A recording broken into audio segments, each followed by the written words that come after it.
네, 앞서 전해드린 대로 미국 민주당 하원 의원들이 트럼프 대통령에 대한 탄핵 소추안과 부통령에게 수정헌법 제25조를 발동해 트럼프 대통령을 해임하도록 촉구하는 내용의 결의안을 각각 발의했습니다. 민주당 낸시 펠로시 하원의장은 25조 발동 결의안이 통과되면 펜스 부통령이 24시간 내에 응답해야 한다고 요구하면서 만약에 25조를 발동하지 않을 경우 탄핵 소추안을 처리하겠다고 압박했습니다. 관련 내용 전문가와 함께 자세히 짚어보겠습니다. 박원곤 한동대 국제지역학과 교수 연결돼 있습니다. 교수님 나와 계시죠? 네, 안녕하세요. 네, 지난주 사상 초유의 의회 난입 사태 이후 미국 상황이 심상치 않습니다. 먼저 수정헌법 25조가 거론되고 있는데 25조 내용부터 짚어주실까요? 예, 수정헌법 25조는 대통령이 직무 수행이 불가능할 때 부통령이 권한을 대행하도록 한 조항이죠. 부통령과 그 내각 과반수가 찬성하면 발동할 수 있게 되어 있습니다. 대통령이 거부를 하더라도 상하원에서 각각 3분의 2 이상 찬성하면 대통령직을 박탈할 수 있습니다. 보통 세 가지 경우에 대통령에 대한 수정헌법 25조가 발동이 된다라고 알려져 있는데요. 첫 번째는 대통령이 직무를 할 수 없는 상황이죠. 건강상의 이유라든지 아니면 혹시 뭐 저격을 당했다든지 그런 경우가 있고요. 두 번째는 자발적인 은퇴입니다. 스스로 물러나는 경우고, 그리고 이번에는 비자발적인 은퇴죠. 아직까지 한 번도 발동된 적이 없는 규정인데요.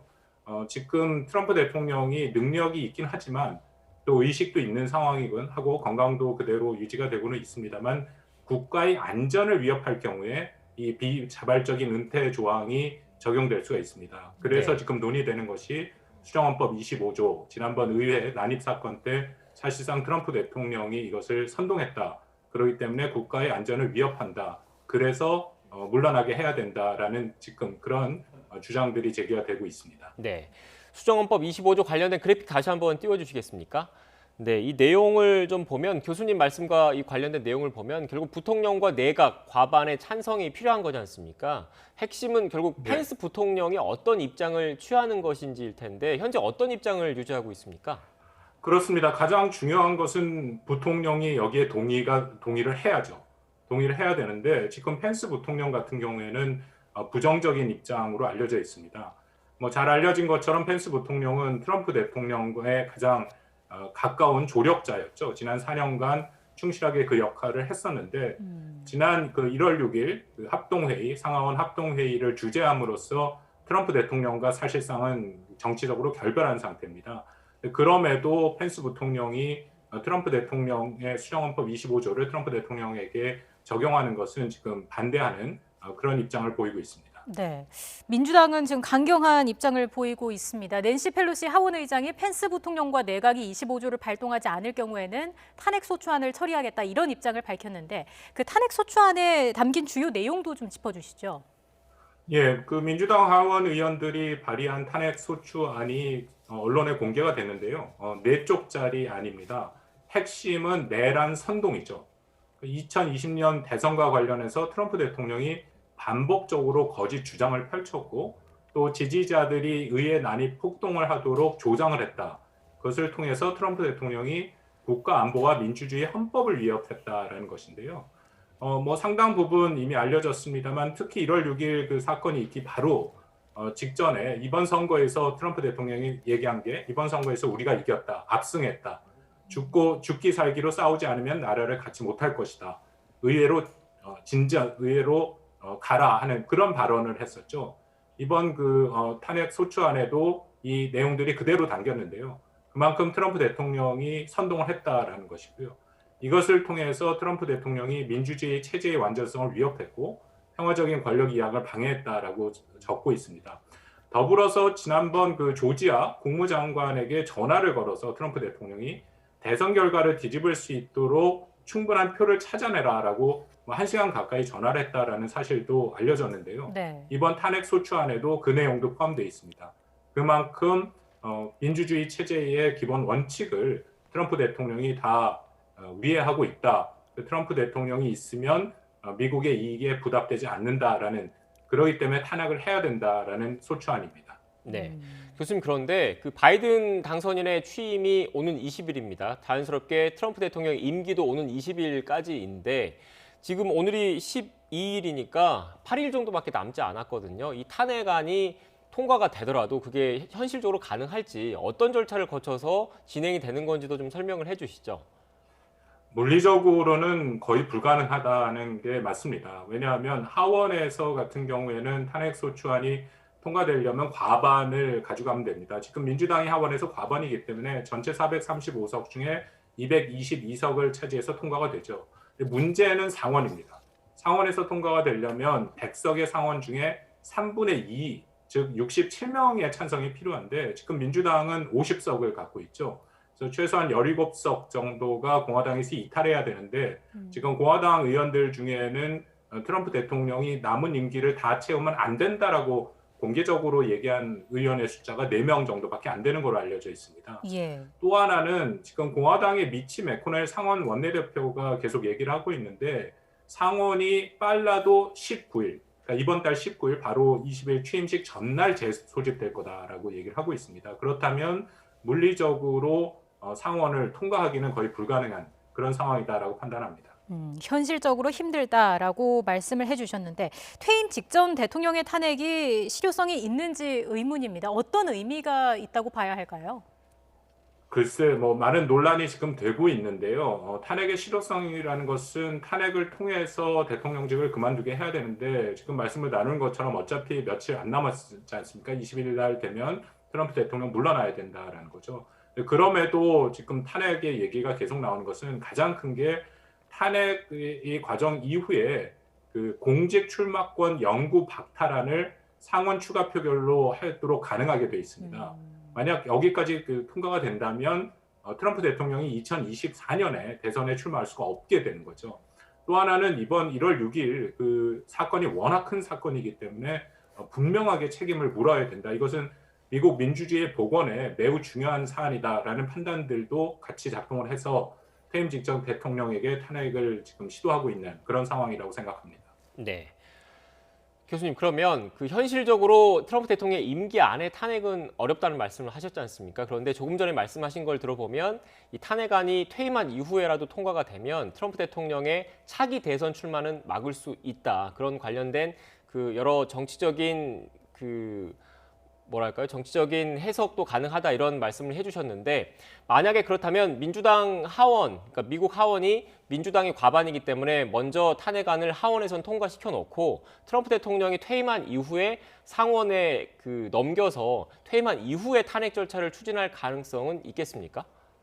그 가능성도 있습니다. 말씀드린 것처럼 물리적으로 20일 전에 모든 과정이 끝날 수는 없거든요. 상원으로 넘어가면 탄핵 소추 일종의 재판 같은 것이 진행이 되는데 지난번 우크라이나 탄핵안 때 우리가 봤습니다만 이게 적지 않은 시간이 걸립니다. 그래서 민주당이 지금 생각하는 것은 20일 트럼프 대통령이 물러난 이후에도 이 탄핵 절차를 계속 가져가겠다라는 건데요. 이게 굉장히 복잡한 문제가 많이 있습니다. 왜냐하면 민주당 입장에서는 그렇게 되면은 바이든 당선인이 계속 주창하는 통합의 정신에서 벗어날 수 있다라는 거고요.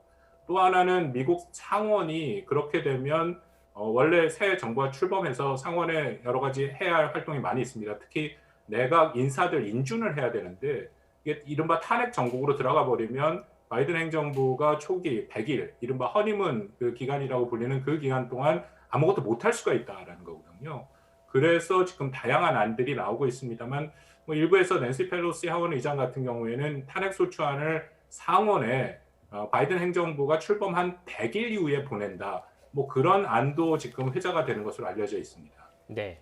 교수님, 그런데 만약에 트럼프 대통령이 퇴임 이후에 탄핵 절차를 추진했을 경우에 상원에서 3분의 2를 얻어야 된다는 그 요건은 똑같지 않습니까? 하지만 트럼프 대통령이 탄핵됐을 경우에 차기 대선에 못 나오니까 미국 공화당 내에서 트럼프 대통령과 경쟁 관계에 있는 상원 의원이라든지 다른 계파라든지 이쪽에서 탄핵에 오히려 찬성해 줄 수도 있다. 이런 관측도 나오더라고요.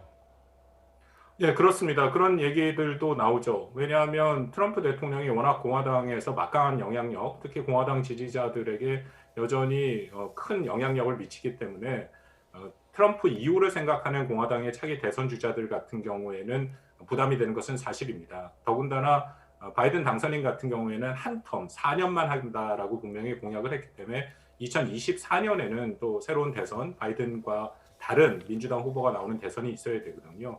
그런 측면에서 트럼프 대통령을 탄핵하게 되면 공화당에서도 이탈표가 나올 수도 있다라고 얘기를 하는데 그 이탈표가 말씀드린 것처럼 17표입니다.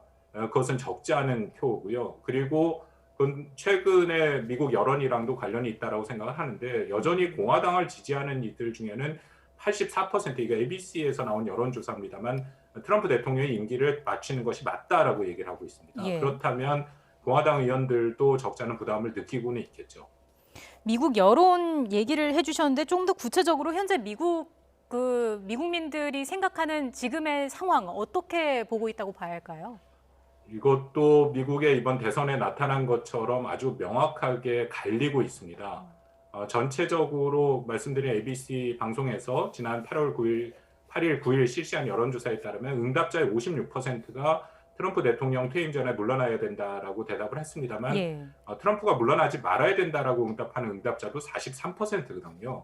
적지 않은 숫자가 여전히 트럼프 대통령을 지지하고 있다라고 알려져 있고 더군다나 민주당, 공화당의 아주 의견이 분명히 갈립니다. 예를 들어서 민주당 같은 경우는 84%가 트럼프가 즉각 축출되어야 된다라고 얘기하는 반면에 공화당원 같은 경우는 83% 말씀드린 것처럼 트럼프가 임기를 마쳐야 된다라고 그렇게 대답을 하고 있거든요.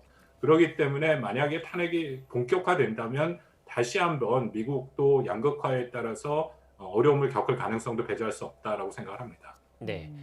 교수님 마지막으로 그 이란과 관련된 이야기 좀 여쭐게요. 지금 이란에 우리 선박이 납포돼 있지 않습니까? 근데 그것과 관련해서 이란 중앙은행 총재가 그 한국에 그 동결돼 있는 이란 자산 문제에 대해서 강하게 비판을 했던데 우리 선박 그리고 우리 선원들이 그 안전하게 나오는 게 제일 중요하지 않습니까? 그 문제 해결의 그 과정이 좀 순탄치 않을 것이다 이런 전망도 나오고 있는데 교수님께서는 어떻게 보십니까? 글쎄 뭐 상황이 그렇게 녹록해 보이진 않습니다. 뭐 이란 정부는 계속 선박 억류와 동결 대금 문제는 서로 다른 것이다라고 얘기를 하긴 하는데 그러면서도 계속해서 지금 최정권 차관이 가서 얘기를 하는데 계속 동결 자금 문제를 얘기를 하고 있거든요.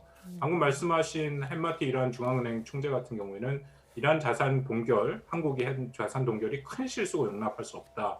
그런 뭐 강한 표현도 지금 쓰고 있다라고 알려져 있습니다. 그렇다면 더불어서 그 선박과 또 선원들 억류 문제는 아주 별개다라는 이란의 입장이거든요. 이것은 나머지 자신들의 사법 절차에 따라서 진행되는 것이다라고 얘기를 하고 있습니다. 네. 뭐 재판단에는 분명히 두 개가 연계가 돼 있고 그렇다면 이란 동결 자금이 그 문제가 해결이 되지 않으면 이건 장기화될 가능성도 배제할 수 없다 그렇게 생각합니다.